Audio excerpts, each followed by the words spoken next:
এই দেশের কিছু কিছু মানুষ আছে যারা নিজের দেশপ্রেমিক বলে মনে করে। তাদের মধ্যে একজন হচ্ছে পিনাকি ভট্টাচার্য। এই ভদ্রলোককে আমি সম্মান করি।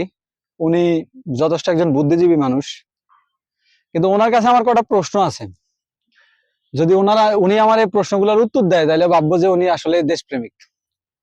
প্রথম কথা হলো, জনাব পিনাকি ভট্টাচার্য, সম্মান রেখেই বলছি আপনাকে, আপনি আসলে কোন দলে সাপোর্ট করেন? আপনি কোন দলে সাপোর্ট করেন? কারণ দেশকে ভালোবাসতে হলে এখন নির্দিষ্ট কোন দলে সাপোর্ট লাগবেই। এই দেশে আপনি চাইলে একা কিছু করতে পারবেন না। আর মুসলমানদের পক্ষে আপনার কিছু ভালো ভালো কথা বলেন, যেগুলো খুবই ভালো লাগে আমার আসলে। আপনি কি এটা আপনার মানবিকতা থেকে বলেন, নাকি মানুষের ভালোবাসা অর্জন করার জন্য বলেন, নাকি সত্যি আপনি মন থেকে তাদেরকে ভালোবাসেন?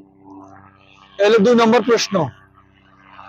আর 3 নম্বর প্রশ্ন হলো, দাদা আপনি দেশে কেন আসেন না, বা ভবিষ্যতে আপনি দেশের সেবা করবেন কিভাবে?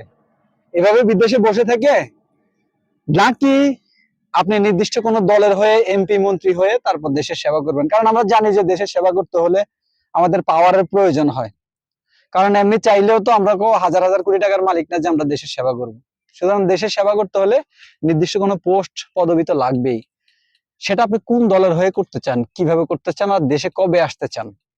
এই প্রশ্নগুলোর উত্তর কিন্তু আপনার কাছে আমি ছাড়াও অনেকেই চায়। আশা করি আপনি এই উত্তরগুলো দিবেন।